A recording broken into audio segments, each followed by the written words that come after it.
Confederacy of Dunks podcast. Freddie Rivest, Andy Hall. Who cares about the in-season tournament? Got it. Wow, hard stop on the intro song. I also appreciate that we have a new, I would assume, AI intro song every single week. Every single week, got to get in it. This one, really mad about the in-season tournament. This guy was like, "Who cares about the in-season tournament?" Just randomly in the middle of the song. Why would he say that? Yeah, I am. It's going well, Rivest. I would say. Yeah, it's going pretty well. Jeez, right? Gee whiz, man. I am Freddie Rivest. This is Confederacy of Dunks. Here with Andy Hull. We're with Raptors Republic. Got a very special guest today, who I think likes the in-season tournament, and I'm pretty sure didn't write that song. Amit Mann, what's up? How you doing?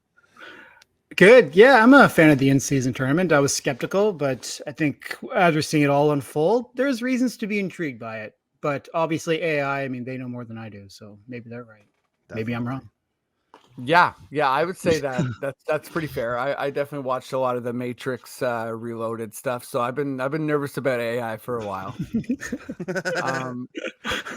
I love how I said Matrix Reloaded, like only that movie. The second one? Yeah, I watched the car chase, and those two, the guys that are all white with the dreadlocks. They, yeah, that didn't age freak well. me out, man. That's the future. That is the future. Yeah, they know everything. Those guys, white ghost twins with dreadlocks is the future. Yeah. But yeah, we're gonna get to the in-season tournament. I'm gonna pumped to have you. I think though, let's start with some Raptor stuff. This feels like a bit of like a aggregator style subject, but I've been fascinated with the Fred VanVleet discourse for a long time. Frustrated with it too, and obviously there's the way that someone's talked about on Twitter versus real life. And yeah, I don't know. I'm curious. Wait, I feel like there's something. Oh, okay. I just noticed FVV is FPP huge. Yes. I'm sorry. You're listening to the audio show. Sorry. Yeah. The titles for each topic come up, and this one is FVV is FPP. Yeah, it's question mark. Yeah, it's a huge burn on FVV. It's a question Toronto Raptors fans are asking right now. Honestly, yeah, it's an important question. Yeah. I froze before the podcast started, so I thought I froze again. That's why you're laughing. No. Yeah, living in trauma here. But anyways, yeah. So I'll just sort of like kind of plainly stated here. What do you think has made Fred Amit so polarizing in recent years? Like for Raptors fans, like, is there any one thing? Is it the cocktail? It's a bit of a cocktail, but there's bigger components of that cocktail. I think it does initially start with the fact that his last season with the Raptors, it didn't go well. Like he didn't play well. If you're coming off an all-star season and then how healthy he was, man, I don't know. Like I didn't see him start moving well until January, I felt like, to be honest with you. And then he started feeling a little bit better, but there's some things that kind of fell off for him. His point of attack defense wasn't the same. And it didn't really get, even when he felt like he was healthier, it still didn't reach that point that we were used to. And then his three-point shooting was very up and down. And then you also have, there's going to be, and we're kind of seeing a little bit with Pascal Siakam now, that when you have this like blue chip prospect, he's in his third season now, but like Scotty Barnes, right? And you're just kind of waiting for him to take off. And like the franchise, the fan base, everyone is waiting for this to happen. And it's hilarious that we were having this conversation when it was Fred VanVleet who was on the stage and the ping pong ball went to the Raptors, and they ended up picking Scotty Barnes with that very moment where Fred was the lucky charm, right? That. Yeah. And so I think it's a combination of things. You don't play well, and you have this other player like Scotty that's kind of waiting for his moment to unleash his fury and to take on like that responsibility as like the franchise player. and you're seeing glimpses of it. You see moments, and when the season itself isn't going the way that, you know, a fan base would want to, you want them to be in the top 6, a solidified top 6 team, especially coming off of the previous season where, I mean, they made it in the first round of the playoffs, and even then Fred wasn't healthy. Right. And I think most people probably felt like that they were probably going to be in a similar position heading into last season. But you factor all these things together, and you probably a fan base is like, you know what, we don't have much here. Let's just strip it down and let's just give Scotty the keys and off we go. And so it's kind of a long-winded answer, but it's a combination of things. What's in the cocktail? I don't know. Like, it's like 35% one thing, 35% another thing, and then maybe it's like a couple of other things here and there. I don't have a lot of cocktails, so I don't really know. But yeah, it's something like that. I'm more of a beer guy.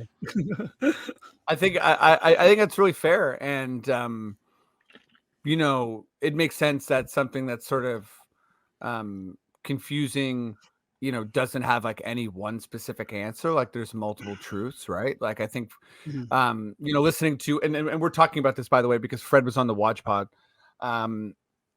And obviously, you know, I think the quote that's going around the most is that when he met with the Raptors, they were saying that they, you know, were going young. And obviously Scotty's the main name there. Like, I don't think Masai and Bobby are meeting with Fred and saying, hey, we're building around Precious. You know, so you're going to have to sort of like acquiesce to him. But I mean, considering how the bench minutes are going these days, you could argue maybe they are. Yeah, fair enough. Otto's sitting right there, guys. He's sitting right there. Oh, he's sitting. Oh man, that's the like last year it was like, okay, what is the issue with the toe? Now it is just sort of like, what is the issue, period, like with Otto. It's kind of like Otto is like the X-Files Raptor. Like it's like, what is going on there? But I think the Fred stuff has been really fascinating to me because I've been a longtime Raptors fan, Vince Carter era fan. I've seen this fan base sort of demonize people or turn on them. I think people forget how hated DeRozan was at times, how hated Lowry was at times. But I think usually when the player is kind of like traded, there's a little bit of like, okay, we like them now, unless it's kind of like Hito or something like that. And, you know, I appreciated you. Right? Yeah, exactly. Yeah. Like you're an appreciated figure. Yeah. Andy, let me throw it at you too. Is there any sort of theory you got for Fred? I think people still feel that way about Fred, and that's why we're very conflicted, because he's got this thing now where, like, well, first of all, letting a free agent walk, like, it's always like the organization is always going to like allow it to be painted that they weren't happy with us. You know what I mean? They're always going to do that. Every sport does that. Every team does that. So you got to take some of it with a grain of salt. But that being said, if you just look at like Fred's career with the Raptors, he joined the team when we were on our upward trajectory. He was, there for the championship, was an important part, obviously, off the bench for that team. Then obviously Lowry leaves, Kawhi leaves, and now all of a sudden he's the main guy, right? He's the quarterback. He's running the team to an extent. But then almost immediately you get Scotty's our new guy, which is like very reasonable thing to have happen, especially the state that team was in. This is not a ready-made championship team. We lost two of the best players from that squad. So like, to me, Fred gets into this thing where it's like, hey, I'm on a really good team. I'm a really good player on a really good team. And then like the second it's not going exactly the way he wanted to, he's like, I'm unhappy. Now I know that that's not exactly what it was. That's very one-sided. Obviously, like every story in sports is like, actually it's somewhere in the middle.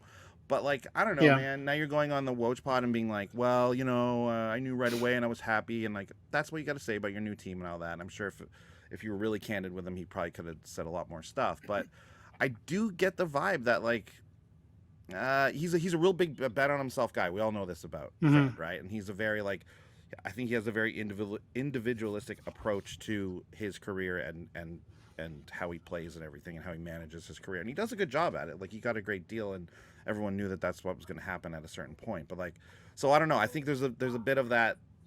I'm an island on a team, and I think that's going to create problems, and it did in Toronto and will in the future. Maybe. I think so. I mean, do you recall that interview he did? I forget when it was. It was, I think, December during his last season. And he was asked about, how things were going and his numbers being a bit down. And his quote was something to the effect of, I'm okay taking a back seat if we're winning, but if we're losing and I'm taking a back seat, like that sucks. It was something like that, right? And you look at his usage this year, he's at 19%. Last season with the Raptors, he was at 22.5. And I didn't mention it earlier, but the whole selfish conversation around him being selfish came up a lot. And when we had him on Strictly Hoops with CJ, the podcast that Tim and I were doing, and we had him on, he was really gracious with his time. And I'm like, do I ask him about this? Do I not? Like, it feels like I want to. It's like, I'm going to feel it out. And it just felt natural. And I asked him, I'm like, there are people in the franchise, it's not the franchise, the fan base that feel like maybe you're playing selfish at times. Like, what is your response to that? And he like bit his tongue for a second. He thought about it for like 3 seconds. And he's like, how do I approach this? Or something like that. And then he's like, the only people who could tell me that I'm selfish are my teammates, my coaches, my family, those kind of people. No one else can tell me that I'm a selfish player. And the clip went off in the worst way, but I could tell that I hit a nerve with him, but I felt like he wanted to address this in some capacity. What I think went down, and this is just my opinion, okay? This is just me talking. I don't know, nothing, right? He accepted a role last season going into it that he was going to be more of a floor spacer, right? That's what he was asked to do. So other players like Scotty could get more on-ball reps and develop. He said, cool. It wasn't going well. Scotty has to be accountable for that. He was in a sophomore year. It's fine. Right? He was developing, he was learning. Like, you got to be honest about that. Like, he was developing, and he's a much better player now than he was then. Like, this is his maturation as a player. At the same time, Fred's like, I'm in a contract year. We're losing. Things aren't going well. And so, yeah, he probably took a few more liberties with his shooting at times, but also they got Yak Pirtle. That pick and roll combination with Fred and Yak was pretty good. Yeah, like pretty damn good. We got to keep that in mind. That was the best their half-court offense has looked in years. After Kyle left, right? And you look at his usage throughout the whole season, uptick in November when Pascal Siakam was out. February, March was around 25-24%. But then December and February, it goes down to it's like 21, something like that, right? So he was accepting his role, and things just weren't going the way that he probably felt like he wanted it to, the way the Raptors wanted it to. And so it went up a little bit. He started taking a little bit more liberties at times with his shot. How many of them were bad shots? I mean, they're bad shots if you miss them. And he has a pretty credible history of being a good shot maker. He did not shoot well last season. The numbers are right here. When they won, he shot 39%. When they lost, he shot 30%. Right? And it was like up and down throughout the whole season. That's a problem. So when I mentioned that, him not playing well was a huge factor. Like, I think of that Bulls game, the play-in game, right? He had some high highs and he had a couple of low lows, especially down the stretch when he missed a few shots. And, the Bulls were switching Vucevic on him. He couldn't get past him. Like, these are kind of things that are part of how he becomes a bit of a polarizing player. But I hope at this point, because of his history with the fan base, with the Raptors organization, winning a championship, being an instrumental part of that very early in his career, that people can probably just, move on from what it was and be, happy that he's having a good season with the Rockets. I thought there was a decent chance that they were going to be okay. Looked at the players that they were bringing in. You bring in Fred, you bring in Dylan Brooks, you bring in Jeff Green, some vets, some guys that have played in the league for a little while, along with all their young pieces. I thought there was a chance that they could be okay. How good? I don't know, but they would be all right. And they're having a decent stretch. So it seems like everyone's kind of happy. The fan base is happy that Scotty is getting the keys, and they could, get even, his uses go up even higher now, right? As the season goes on, depending on what the Raptors do, that could happen, and let it be. And then whenever he does come back, I'm not sure when the Rockets do come here, just give him his cards, right? He was a good Raptor. He was a good. Let's move on. He's an incredible Raptor. Very good Raptor. I really hope that he gets that love, and there isn't like a weird smattering of boos when he's back. And I think is it at boo level? Do you think like even with what I I was hope saying, not. like I don't think at all like that about him. You know what I mean? I'm still first of all, I don't like when you boo your old guys unless they did something really brutal for the first. Yeah, you in boo general. Hito. Oh yeah, we all came up. But like, is it like? Are there people? Do you really think there's like people who are like that angry at Fred? Like, I feel like yeah. Yeah, Like I I mean, mean, I could be wrong, but people are still talking about it when his name comes up within the Raptors, Twitter verse, X verse, whatever, the alien verse, whatever. Yeah. It's still people are just saying like, oh, he's a selfish player. Oh, he's not, he's not playing that well this season. He's also like his season is pretty comparable to what he was doing last year, but he's shooting better from three. His assist to turnover ratio is insanely good, like 9 assists, 1 turnover. His net rating is 4.9. He was 3.3 last season. And again, his usage is down, and also his 2-point percentage, which was one of those things that we were pretty critical about, right? Of him, the shots that he wasn't making at the rim. He's also down 4% compared to last season. So it's kind of like things are sort of evening out, and he is the player that he is. And as he said on that Woj pod, right, that his biggest impact on a team is in the locker room, talking to players, right? And that's a big reason why he was brought into the Rockets, which it seems like things are going still well there. So, going forward, like I think it's just bygones are bygones, and the Raptors went one direction and the Rockets went another. The Fred VanVleet went another. I find it, kind of interesting that considering, and you guys mentioned this too, that if you had a feeling that you're going to go young, why didn't you trade Fred at the deadline? But also, I think Messiah's mentioned too that he didn't want to do something like that to a player that has been so good to the fan base, into the Raptors organization. Like, why didn't they trade Kyle at the deadline? Why didn't they trade Fred at the deadline? It's like a respect thing that you're not going to dump someone on a team for 25 games because it's just not fair. I can see that side too. But I don't see that. Yeah. I think that's not. no, I mean, hey, and I hear you. I hear you. And I'm not saying it's right, but I think that's kind of what may have happened as well. Is that if Fred was like, I don't want to go somewhere for 25 games, then you're going to be like, all right, man, cool. I think that's a factor for sure. I also feel like, it's interesting that it's like there's more and more Harden news coming out, right? So I think like the entire James Harden market was miscalculated. I think that the whole league really did believe that the money Fred got was going to James Harden, the Houston money. And I think that kind of changed the free agent calculus for Fred, right? I think that there was a world in which the Raptors thought, Fred's market's not going to be $40+ million, and perhaps we can bring him back for whatever 30, or I don't know what the number they had in their head. They did offer him an extension, right? Earlier in the season, and it was something like 35, right? Oh, sorry, like there was 2 different extensions, right? There was one at the beginning of the season for like 114 million, and then the next one during free agency, I think it was like 31 million or something like that per season, but nowhere near what he got. Yeah, nowhere near. I mean, he properly did bet on himself. Money. So what you're saying is FVV is not FPP. That's what we're saying. He is Mo Money. Just to sum it all up, to sum it all up. He's not FPP. I also wanted to jump on to your points, Amit. I think like a really big one is when someone their stat is such a swing stat. Like his shooting was such a swing stat for us last year that it makes sense that it's like, okay, this is why things aren't going well. And also, I really think the Scotty thing is super fascinating because, if you look at it like without any gray area, I see how you'd come to this place where it's like, okay, there's like a alpha blue chip versus this sort of like underdog, undrafted guy. And, there's only one basketball. But I think if you take a step back and you look at how players develop, Scotty's year 3 jump is not uncommon. His struggles in his second year are not uncommon. 100%. This is obviously conjecture, but if Fred were to still be on this roster, I think there's a world in which Scotty would still be emerging, and he would still be his team. And Scotty would say like, listen, Like, it's my team. I'm that good. I'm becoming a superstar. Wherever I play, I'm the guy.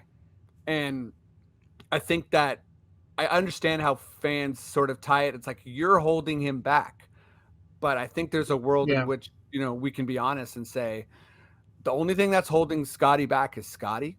And honestly, nothing's holding him back. He's incredible, right? He's just emerging, and it's like he's 22 years old, and this is how people develop. Yeah.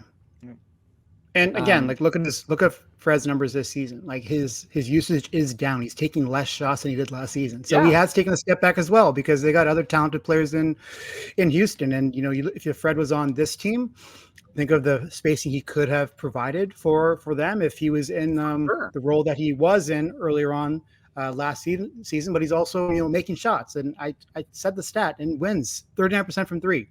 Like crazy. It was truly a swing stat. That's 9% difference between wins and losses. That's crazy. Insane. FVV is more money. That's what it is. More money. We'll see if the Houston fan base starts to say that, he's hurting Jalen Green's development or whatever, but hopefully not. Okay. I wanted to sort of move on to, we're not that different than where we were last year, but we're 9 wins, 11 losses through 20. And last year we were 11 wins, 9 losses through 20. So 2 games off. I'm curious, Amit, like, what do you think, the trade stuff is going to be this looming thing, right? It just is. But dealing with what we have on the court, do you see a path for this squad getting like better in a real way? Or are they just sort of locked into this sort of mid territory? Well, I mean, I think in some ways you can get better in the margins, right? So the Dennis and Yak pick and roll, which has been a bit up and down at times, but I think they've found a groove, especially with, how do you use that kind of pick and roll compared to one with, a Fred and Yak, which was so potent, as I said, last season. And the skill sets are different, right? You have Dennis who can get downhill. His rim penetration is awesome. He's a zoom, beep, beep, off he goes, that kind of thing. Like he is that fast with the ball. Then you have Jakob Poeltl, who is great around the rim. He can finish really well, but his range isn't, terrific. So they started running a lot of empty side stuff, and you have a lot more pick and rolls that are going into movement. And so that way you're able to kind of get the defense off guard a little bit and able to attack some edges. And then you're able to, get some easy baskets through that. And having a good pick and roll combination is really important in today's NBA. And I think the Raptors realize that. And those two are going to be, they're good. Not great, but it's good because there's still ways in which you can limit it. But so there's that. You have something there. And there's probably ways in which, Dennis develops his floater. He keeps on improving. His mid-range has been terrific this season. I haven't looked at the numbers recently, but I know that you can see that he's hitting a lot of his mid-range shots. Jakob Poeltl sealing better. The screening angles improving. Like these are ways you can get that combination being better. OG Anunoby, can he, like when he gets these, have you noticed the Raptors like to give him like a lot of early touches in games, right? They run a few plays for him just to get him going, it seems like, especially to feel good with the ball. If he starts finishing around the basket a little bit better, that would help. Scotty Barnes, is he just able to continue doing this? Is he able to elevate that bench heavy unit that he leads? Because it's been a problem for them. The starters have been a problem too. We got to be honest. That's been a problem as well. But that unit as well, whether it's like Pascal Siakam and Scotty plus bench, OG and Scotty plus bench, are they able to find some stability? I mentioned Otto Porter. I think he'd do really well with them, but they're not playing him. Why? I don't know, but they're not. So there's that. I don't understand that either. No, I don't get it either. I mean, I think I kind of get it. It's like the youth movement. There's more value in playing Precious and Jalen Williams and all these guys instead of Otto, right? If you're looking at the future. But in the end, I still think that your starting lineup has to be your bread and butter, and that's not going to improve until Pascal Siakam shoots better from three. I don't know if it's ever going to happen. We've been looking for a few seasons now. Via Kritika with TSN, Pascal Siakam is 5 of 52 from three in his last 15 games, 9.6% from downtown. That's the worst 3-point percentage by a player with 50 plus attempts in a 15-game span since at least 1983, 1984. Yikes! That's talk about a swing stat. That's quite How, rough. how about that for a Yeah. swing stat? Pascal's shooting, because he's Yeah. taken a lot. He's taken a lot, and sometimes, I mean, if he's not on ball, where is he going to be, right? Especially if you have Jakob on the court too, where is he going to be? How are you spacing those two ideally so they're able to finish around the rim, and because that's where they're best at finishing. But you probably have to leave Pascal Siakam in the corner or above the break on the wing or something like that to just optimize spacing a little bit. And when teams help off and he's given the ball, I mean, he's just got to be able to hit these shots. Like, there's nothing else I can really say about it. Yeah. Especially if you want Scotty and Pascal, like, what's the ceiling of those two working alongside each other? Scotty's hitting his shots. We'll see if he continues, right? We got to see. But right now, it feels like this is kind of who he is. You could say maybe he's at least league average from three, or maybe a little bit below. We'll see where the numbers go. But if Pascal has that, again, we've been looking for this for a few seasons now, and I watched him in practice, and he's making them there. It feels like I've talked to CJ about it. To ask him to look at his form. What are you seeing? He's like, it looks decent. Sometimes his follow through is a little bit off. That's why often his shot is deep. I've seen like little things with his guide hand that, to me, it feels like he's either shooting it's always deep or he's hitting the left part of the rim. That's what I've noticed. But the shot itself, though, looks good. It's fluid. It's fairly smooth. It's not going in, which, again, as CJ has said to me, like, this is more of a mental thing than anything. It's like he wants to make one so badly, and he gets the ball, and it's like he just isn't able to go through his motion as he does in practice, which, like, I've seen him. I saw it like last week. This week I saw it. Sorry, last week. Yeah, last practice I went to. So I watched him hit like 10 in a row. Catch and shoot. He had a sweater on too. That's harder. Maybe we should get him to wear sweaters in the game. That's what I'm thinking too. Get a sweatshirt on there, dude. We need he had a hoodie on Pascal. too. So maybe, that's what I'm saying. Like, maybe that's what we need. It's hoodie Pascal. That's what maybe we need. That's what we need. But I mean, those are my suggestions. That's how you're able to improve this team. We saw the Knicks game. That's like the perfect example, right? They were there. They did a lot of things really well in that game, but they didn't shoot the three well, and they ended up sort of kind of getting blown out. Yeah, they got blown out. That third quarter was pretty miserable. Yeah. So. Man, so many good points. I think like that Knicks game, starting from there, like they, what was it, 16 threes to 6 for the Raptors, like that. Come on. Well, like, I can tell you if you'd like. Yeah, this is the modern NBA, like that you can't really recover from that. 16 to 6. 16 to 6. Yeah. Also want to just shout out Samson Folk, who did a really good piece on Raptors Republic about Siakam sort of falling off a cliff from 3, and it's pretty uncharted territory for him and his game. So I think, like, I'm with you. It does seem like it should recover to a certain degree. He's shooting less than 20% on the season. Yeah, no different than Fred's kind of recovered last season too. If you look at the numbers, they're not that different from what his career average is. It's just there were high highs and low lows. Like, his March was pretty good. His February, miserable. December, miserable. January, good. Good. So it's just like, it's so up and down. But yeah, it's rough with these things when it's like you were saying, it's like it's a mental thing for him. It seems like mechanically you're looking at all these things and nothing seems that off, and he's hitting them in practice, and it's like, what's happening? The fact that it's not like fixable via any mechanical thing or practice or whatever, like, that's not helping. That's worrying, I guess, obviously, like, more so than something where we know what's happening here. He's got a finger injury, or there's something wrong with his wrist, or whatever it is. Those types of things are always the things in sports where it's like, well, I guess we just kind of hope he figures it out. Yeah. It's like, oh man, that's sometimes that works and sometimes it doesn't. Like, stressful, very stressful. Look at the Blue Jays, right? Like all season, everyone's like, well, hopefully Vladimir Guerrero Jr. can figure out his hitting, and it's like, well, he didn't. So where does that leave us now?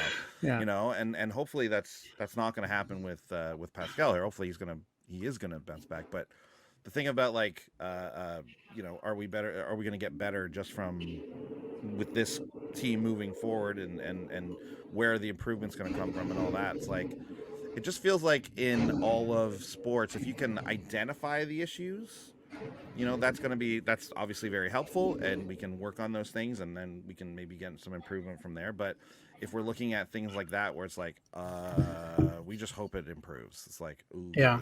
that doesn't happen that often. You know what they need? You know what they need? They need a NOAA shooting tracking system. I've heard. I honestly, am I like new? That's what they need. About this. Oh, really? That sounds awesome. I don't know where I've been. But They've had it for a while. I know, but like I know because I was listening to the Raptor show. They were talking about it, and I'm like, this sounds fun.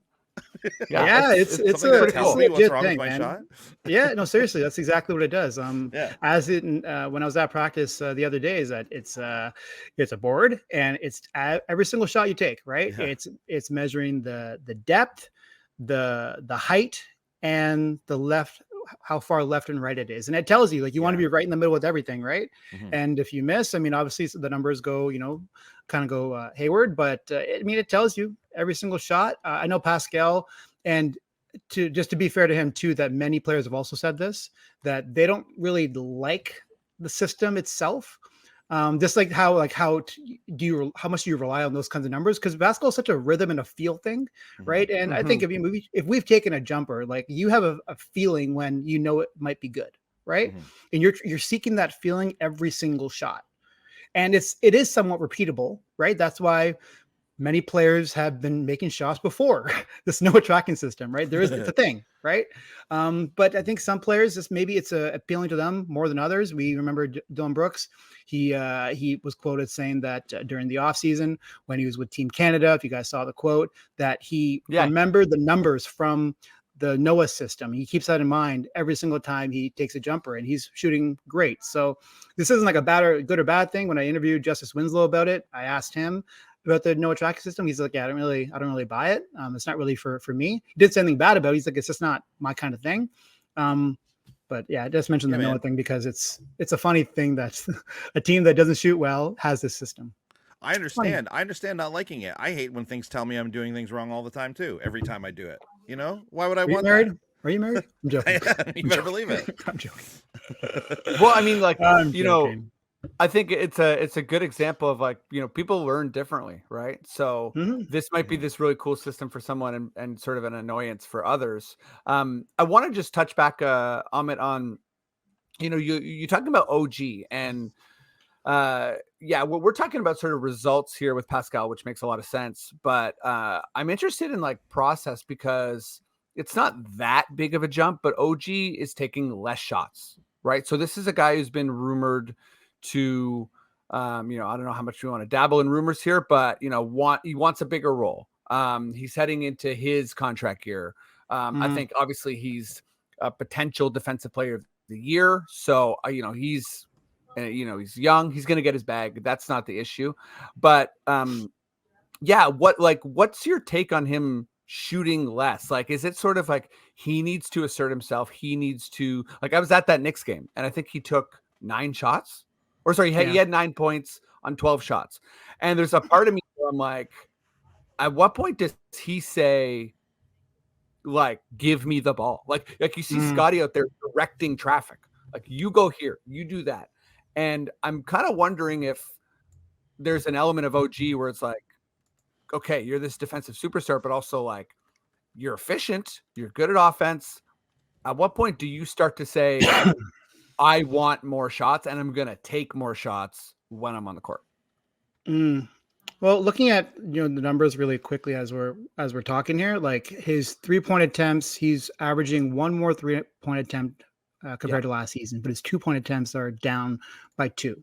It was 7 last year, 7.7 this year. It's 5.6. And he's shooting a pretty similar number at 53%. Last season was 54%. So I think the spacing limitations that they're experiencing, along with integrating everyone into this new system. And, we all saw Pascal Siakam's role in this offense change on the fly. Before it was like 0 post-ups. And all of a sudden, all kinds of post-ups. And I'm sure that isn't by mistake. It was by design. They're trying to find ways to get the best out of him. And to his credit, he's finding ways to get into his post-ups efficiently with pace. Like, the Raptors have to play fast, and I think Dennis Schroeder does a great job of pushing the ball, and Pascal as well. You get into your post-ups quickly. You're still playing 0.5 basketball. You're just making quicker decisions, and it's less stagnant for everyone. But there's like their half court offense, like it's still not good. Like, we all know this. And for OG to get the best of OG, especially when 2-point range, when his 2-point game, it's nice. Is it efficient all the time? I don't know. I mean, he has moments, like he has a step backs. Sometimes he's able to come off screens and hit some of those step backs. Sometimes he's able to get downhill, but it's not always great. But then you could also say, especially for OG too, that, hey, I mean, we're not doing all that great on offense anyways. So why not swing the ball more? Let me get the paint touch and kick it out. But then also need him, and this has been a problem for him. They need his 3-point shooting. He's shooting 40% from 3 this season, right? It happened last season. And as well, that because of how great he is at 3-point shooting, especially from the corner, 40%, okay, that has to be among, the NBA's best. It's valuable. They need it. So unfortunately, he's like kind of a victim of his own skills in some ways. That's a really good description. Victim of his own skills. And also circumstance, right? I guess, Yeah, definitely. We desperately need him to do this. He's really good at it. And I guess that prioritizes, or that's going to take priority over other things. But you could say, okay, maybe they put Dennis in the corner, they put Scotty in the corner because he's shooting well from 3, and now you have a horns play where OG has the ball and you have Yak and Pascal on the elbows, and you're running something like that. I don't know. They could try things like that if they wanted to. This offense. I mean, it's actually the more fascinating part about this team, because we all felt like they're going to be a good defensive team, right? Yeah. It's hard for them not to be, but it's how good can they be in their half court offense is the limitation for them, and also their 3-point shooting. And they're still trying things. I don't think this is the ideal roster for Darko's system, but they got to keep on trying things, because things as they aren't great. Yeah, well said. Okay, I think I want to move on to some NBA in-season tournament talk. I feel like AI's thrilled. Let's go. AI's thrilled. Adam Silver's thrilled. Nobody cares my score. Yeah, Andy, by the way, Raptors feel. This is how Raptor fans feel. Nobody remember in Jurassic Park when Dennis Nedry is meeting with the guy about like they're gonna steal the embryos, and he's like, "We got dots in here. Nobody cares. Nice hat." Wow. This is how Raptors feel about the in-season tournament. Nobody cares. That's awesome. Nice court. That's a deep Jurassic Park reference. Yeah, it's my favorite. But you know what? Moment. I know what you're talking about. You know what I'm talking Great series. Love Jurassic Park. Great series. Yeah, you're like, listen, I studied that on frame by frame. Yeah, you're like, I'm more of a Lost World guy, though. Yeah. Number 2 for me. Well, I think maybe saw you tweet, Amit, that like just sort of like you're kind of like surprised. Sorry if I'm like paraphrasing in the wrong way, but like kind of happily surprised with how good this tournament has been. And I'll put my hand up as someone who, I covered the WNBA, right? They've been doing the Commissioner's Cup for 2 years now, and this is a league that needs money a lot more. And let me tell you, the players have not cared. The Commissioner's Cup has not been, it hasn't been a full failure, but it's not something that is like generated that much excitement. Often they're sort of, like they'll ask a player post game, and like the player will be like, "Oh yeah, I guess this was a Commissioner's Cup game," and it sort of has not been that big of a deal. But obviously, it's been a really big success so far. And I'm curious, both of you, but I'll start with you, Amit. Like, what do you think has made this successful? And like the tweet I sent yesterday, I think when it comes to the media side of things, we'll start there, right? I think players have been told, be nice. Yeah. Okay. Please care about this. Yeah. But also when they're speaking about it publicly, like be nice to this. Yes. There's a few players who I've mentioned. I think it was Jason Tatum, DeMar DeRozan, about teams seeking points when the games are clearly decided, and they haven't liked that because it's kind of disrespectful to the game. Which, I mean, everyone has their opinion, and these are guys who are like have an unreal respect for the game. That's how they got to where they are. But then there's others like Devin Booker's just like this. Play the game. Steph Curry's like point differential matters. Just go and do it. Who cares? Mm-hmm. So the players aside, like I think they're going to say the right things because they've been told to. But I think it is interesting that things like the court being different, The jerseys being a little bit different because they're using the city edition jerseys. Some faces like, some celebrities, some Charles Barkley, Stephen A. Smith, like people feel that kind of, this is kind of a different atmosphere for us. And let's also keep in mind that not all these teams, especially that are in the quarterfinals now, they don't get TNT games. They don't get national games very often. Yes, Especially, they don't get these games very often. And I think, especially around here, like we got up for when the Raptors were on national TV, not last season in that Bucks game, because that was horrendous. But they feel it too. And there's already a natural energy that a player gets just from that experience alone. And then, I think the home teams, I mentioned that tweet too. I wonder if home teams end up, having a better record in these ones. It's because of the natural energy that comes from being at your home base, along with all the extra attention. You just have an extra giddy up, I think.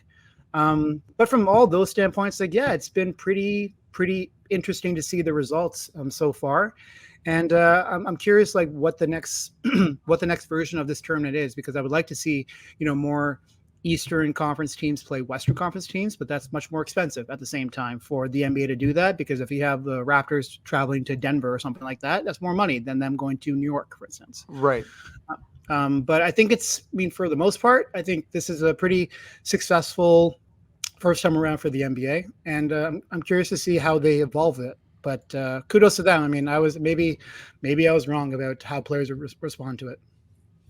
Yeah, I think a key point that I haven't heard anyone else make is the national spotlight. I think that really is a big factor. It matters to, the NBA is a league that has so many more, quote unquote, small markets than people realize.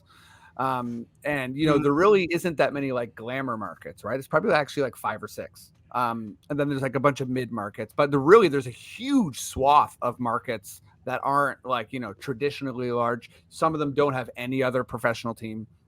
And I think it's really, really massive, and it's a key point. And then I'll say that I think I'm glad more other people are realizing this. Like friend of the pod, very funny guy, Adam Christie. We're in a basketball thread together, and he tweeted how like it's a bit weird that like every 5 minutes when something good happens, like a play-by-play or a commentator will be like, and that's because of the in-season tournament. And I think the propaganda game's strong. They are marketing the hell out of this. And anything good that happens is because of the in-season tournament. And if there were say to be a blowout in that Indiana-Boston game, I think perhaps they would not attribute that to the in-season tournament. But and this is certainly not because of the in-season tournament, right? Everyone. But hey, that's marketing. And there's been a lot of close games too, which is make that whatever you want. The fact is, there's been a lot of very close games, and close games are always more fun, especially to a general fan. For sure. How they get there, how they become, 1-point game with 4 minutes left in it, I have no idea. Just keeps on happening, I guess. Yeah, and I think I think sometimes hardcores like us can kind of underestimate like something new and shiny for I hate the term, but like the casual fan, right? Where this is new, right? So people are curious about it. Andy, do you have any sort of we probably covered a lot of ground there, but do you have any sort of theory on Not really. I mean, the NBA being good at marketing isn't surprising. They've kind of always been one of their strong suits, especially when it comes to the other, compared to the other leagues. But and I remember you told me we were at the opener, and you told me that about the WNBA and how their response to their in-season tournament, and that's a bummer. You know what I mean? Like, it's too bad that they couldn't all get behind it in the same way, because maybe people would take a look at those games now. If it wasn't like that. But I mean just like you said, like if it was a blowout, we wouldn't be talking about it. But that Indiana game, I didn't watch it, but like I'm just hearing all these really positive it was electric things about this game, and I'm like, now I want to go watch it. Like, I want to go watch Indiana Pacers, early mid-season essentially regular season game, which is like, that's incredible. That's great. Yeah. If that's what it's doing, that's perfect. That's a win. All you need it to do, right? Mm-hmm. And so I mean, how can you argue with that? Like, I mean, the AI doesn't give a shit about it, but but we do as fans of basketball because it's giving us a new angle. And like, I mean, I'll take it. I'll take it anytime we can get it, man. Like if we're gonna spice things up a bit, it's great. They were talking on the radio today about like how some one of the guys who covers the NHL was like, hey, look at the in-season tournament in the NBA, isn't it? Look how it's doing so well. Like, is this something that we're going to consider in other leagues because of this? And then of course the classic NHL is like, we don't need that. We're doing fine. It's like, no, you're not. You need to do this, and other leagues should take a look at this. And I mean, it feels like all the other leagues have been kind of aping the NBA for years, and I mean, this is another hit. Adam Silver woke up this morning and was like, "Oh, baby, Indiana loves me." He's wanted this for a long time. So I think this is a big part of Adam Silver's legacy. So I think the fact that it's, like, I wonder if he's happy that it's going well, or if he's like, "I know, I made it so." You know what I mean? I guarantee you that's exactly how he feels. It's really a real like Triple H moment for him, where he's just like, "Yes, I did this." That orange pico tea is tasting really good for Adam Silver this morning. Yeah, I'm assuming he's a tea guy. I don't know, but it seems like he's a tea guy. It's a strong assumption, and I fully support it. Do you think Adam Silver picked Michael Imperioli to do the ads, by the way? I mean, do you think he's like a big Sopranos guy, and he's like, we got one guy that's going to pull this all together for us? It's friggin' Chris from Sopranos. He tried to get Paulie, but it's like, I want Paulie, and they're like, I don't know, Paulie's a little rough around the edges. But he is no longer with us. Also, Adam Silver, he died in 2022. Sorry. Oh my God, my bad. Adam Silver's like, get him back. Shit. Sorry, guys. What? You brought up Tony Soprano's, or not Tony Soprano? Tony, who plays Paulie in Sopranos, is dead. Yeah, you should be. Yeah, you should know. You got to keep track of all the Sopranos actors. I think it's a good transition to, well, I mean, maybe it's not, but during that in-season tournament, like they went to sort of like the Shaq, Ernie, Kenny, Charles desk spot, and I laughed really hard because Ernie was like, "Hey, so I was with my grandson, and we were watching this kids cartoon called Bluey, which I think dads and anyone with kids know. It's a really great cartoon from Australia." And then he's like, "And I think the Indiana court looks a lot like Bluey." And then the rest of the desk was like, "I have no idea what you're talking about, and I don't care." And Ernie was sort of like, he was like stuck there, and he was like, "It's good. The show's good." And the Timbleweed literally went across the screen when he did that. Yeah, it was funny. And it just sort of made me think of moments in my life where I've had that kind of like, I've brought up something, and then there's been like almost like a record scratch, or the room doesn't care. And I got one, but I'm wondering if either of you guys have a moment in your life where you've brought up something to a room where you thought people would be interested and you thought they would care, and they don't. I mean, I made that Jurassic Park reference earlier. No one seemed to really jump on that. Whoa, no, Amit was down. He knew. Amit was down. Yeah, you're right. Yeah, I love those movies. I wasn't kidding. Yeah, no, we do that. My wife and I are huge fans of Jurassic Park. I'll say it's more Freddie. Honestly, it's Freddie's fault. He's the one who made me feel that way. Yeah, my bad, dude. Well, okay, I'll start then. I did I did the show that was on NBA Canada called The Lineup. It's a really fun show. Sort of like kind of like a short segment. And shout out Alan Shane Lewis from the Canada Baking Show that he got me on there, and Dwayne who had me on. But there was this moment we all got shoes after the recording, like really good Air Jordans, right? And nice.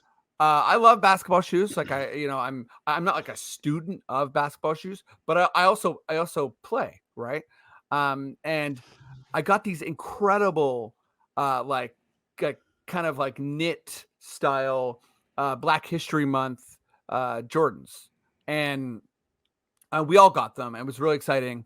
And as a way to like show my appreciation, I just instinctually was like, hey, thank you so much. These are awesome. I can't wait to like play in these on my next run. And there was like a full record scratch moment, and everyone turned to me, and I forget who said it, but someone was just like, oh, like, yeah, you don't play in these. Like they're too nice, sort of thing. And I immediately got like flush, and I was like, so I was like, so I tried to recover, and all I had was like, yeah, of course, because the knit like probably make my feet itchy. And then it made the room like even more quiet and more awkward. And then to break the silence, the sound guy was just like, okay, we'll get the mics off, you guys, and we'll wrap up here. And the moment just fully died, and I was like, well, I exposed myself. This guy doesn't know about shoes. Yeah. But everyone was polite about it, which almost makes it harder, you know? Oh, it's definitely, because everyone, you know what I mean? They're just holding their thoughts in, and they're no one like pointed and laughed. Everyone was just sort of like, "Oh, I feel sorry for you." It's almost better if they do that, because then it's like, funny joke, idiot. But then if they just stay silent, they're like, "Oh, you embarrass yourself. That sucks." Yeah, that's what it was like. But they brought me back. Things were cool. Yeah. I didn't make that comment again. You know. Very good. I'll go next. I mean, mine's not nearly as good, I guess, fortunately for me, I suppose. But as a dude who has 2 kids, and not everyone has kids, right? Like that's their decision. But I do have 2, and so there was a case last season where I was doing a group chat kind of episode, and we were talking about something that, like, when things are going bad and something makes it worse. And I made a joke of like, oh, when you're changing your kid's diaper and all of a sudden he pees on you, right? Mm-hmm. Sorry, it's like when you're doing a poop diaper and all of a sudden your kid pees on you, right? So it's like, it's already not great because it smells awful, but then this happens too. And there was like, yeah, ew, that's gross. But there was like 3-4 seconds where it was just like silence, and they're just thinking about it, because I'm like, wait, they're like, never really thought about it. Yeah, they haven't really thought about it. And so they were thinking about like, oh yeah, that wouldn't be great. I'm like, oh, know your audience, Amit. Know your audience. But they can't, like, they couldn't even like envision like poo being bad, and then on top of it, pee. Like, poo's bad, pee's bad. Concept, you don't want it on you. Yeah, in general, you don't want it around you. If anything, it's the parents, who are like, we're acclimatized to poo and pee now. Like, it's not even an issue anymore. If there's poo on something, I just like, all right, no problem. Yeah. It becomes part of our daily life in the worst way. Exactly. More so than it should be. But yeah, that was a moment that kind of just fell flat for me. Someone should have saved you, because I'm about to have a boy, but I don't have one yet. Hey. Congratulations. Let's go. Nice. But before I was ever like expecting, I'm gonna have this kid, I've heard many times, it's also like in movies and stuff where it's just sort of like, take the diaper off the boy, some peas in the hopper, and it's coming at you. Like, it's a thing. They unleash fury. Yeah, I feel so. Yeah. I feel like your moment is a little like they should have known a bit. Yeah, I've had friends who, again, don't have kids, and we're just like, talking about just catching up and stuff like that. And they're like, "Oh, so you're changing your boy's diaper?" I'm like, "Yeah." He's like, "So he's got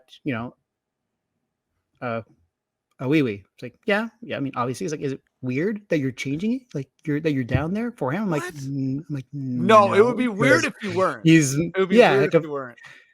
I mean, I think it's just like, like wee wee also, or did they say no? Penis? What did they say? Yeah, no, they said yeah. Penis. I'm not sure if I can say that or not. I'm not sure if I can say that or not. Penis? Yeah, I don't know. Right? And so there's like, is it weird doing it? I'm like, I mean, no, because I'm a parent, so it's not weird. No, yeah, it's fine. But for them, it's like a weird thing that they would. I guess they think they would encounter that'd be weird for them. Like, it's not actually. You just do what you got to do. And if you were like, "Hey kid, take care of that yourself, man." Yeah.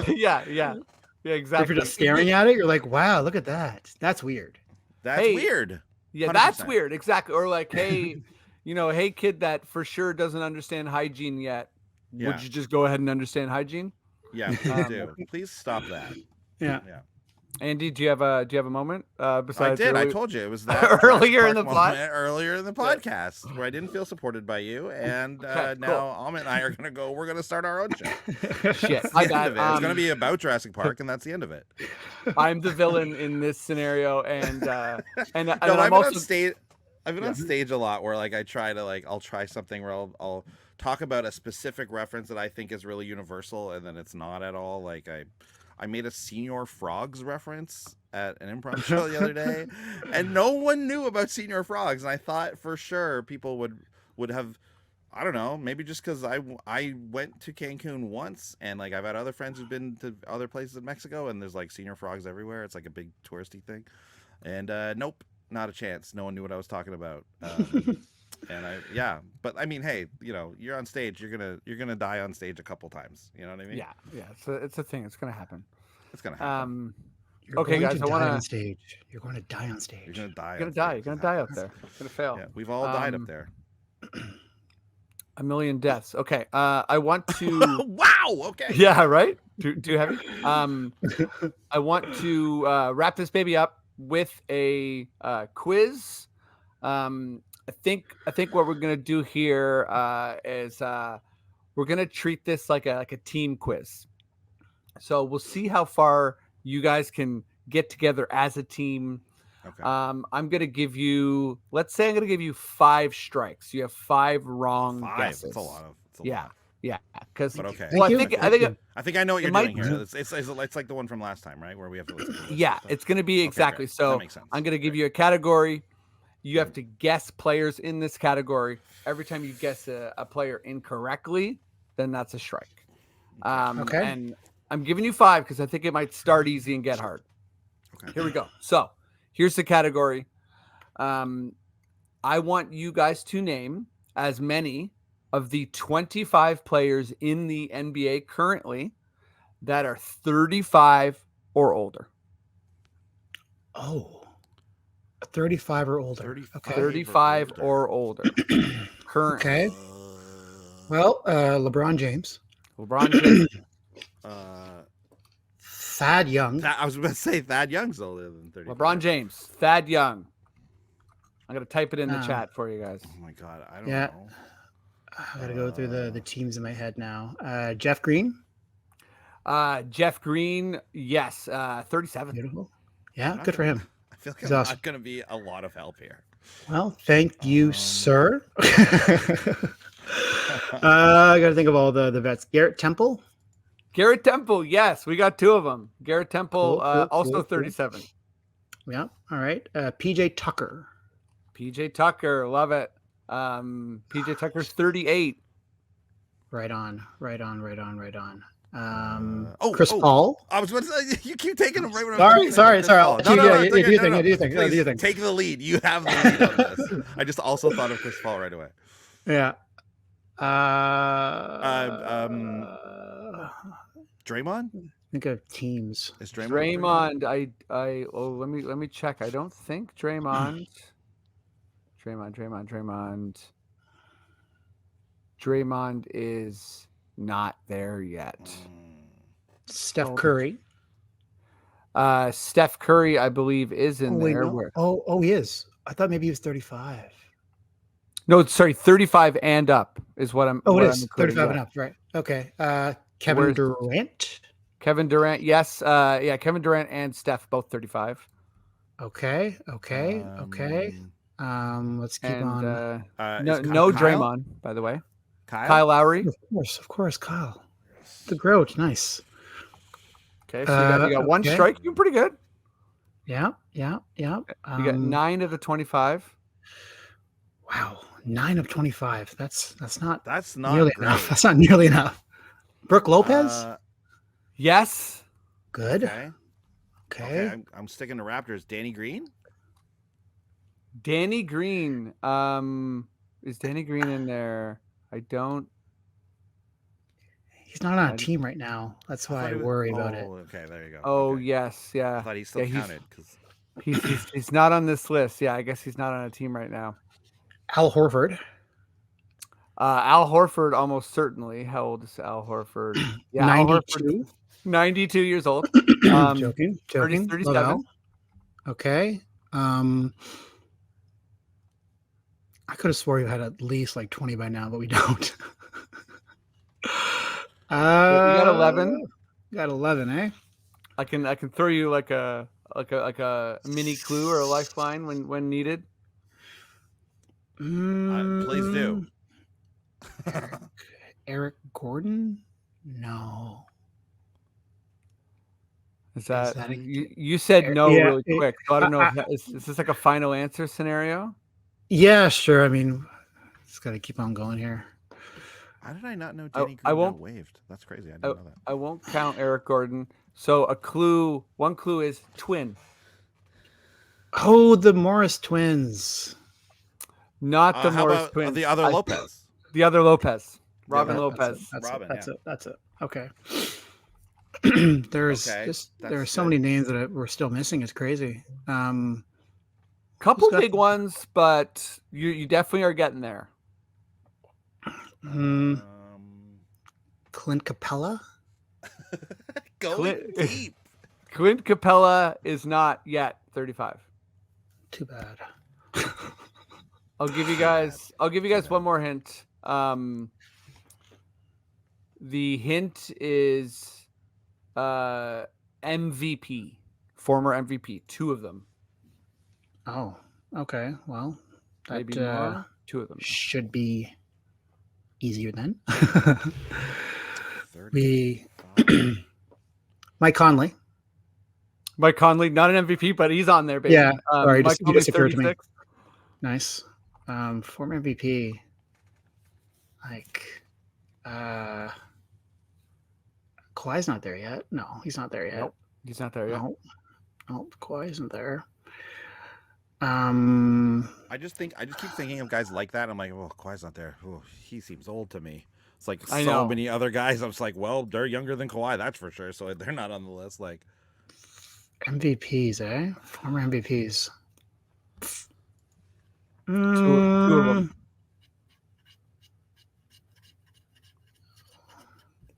And we're all sure Vince Carter is no longer playing. Yeah.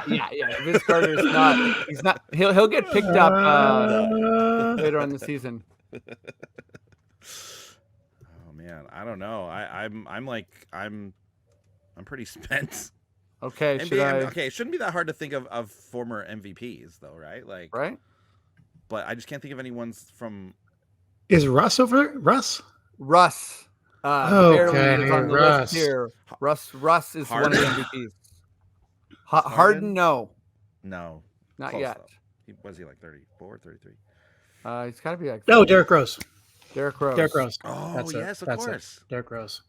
Now, I think you can give it. Yeah. We can move on now. Like I'm tapped out. At this point, I think it's fairly hard. There will be a couple names you'll be like, oh, but for the most part, it's pretty hard. So, Wes Matthews, 37. Salute to him for the Hawks. Joe Ingles, playing for the Magic, 36. Mm-hmm. Pat Bev, 35. And then we got Gallo, Danilo Gallinari, playing for the Wizards. Yeah. Okay. DeAndre It's all coming back to me now. Yeah, DeAndre. Denver, right? Kevin Love, Denver. Kevin Love playing for the Heat. Mm-hmm. This is a guy where I'm like, is he actually on the team? But Boban Marjanovic playing for the Rockets. Oh, yeah, you got traded there, right? Yeah. And then I'm gonna say Danny Green should have counted because he did play this season. Do you know what I mean? You know what? I'm gonna email Real GM. Yeah. He should be on the list. Rounding it out, we got JaVale McGee with the Kings. JaVale McGee. Patty Mills with the Hawks. And Garrett Temple, his fellow journeyman, Ish Smith, who is he's still in the league.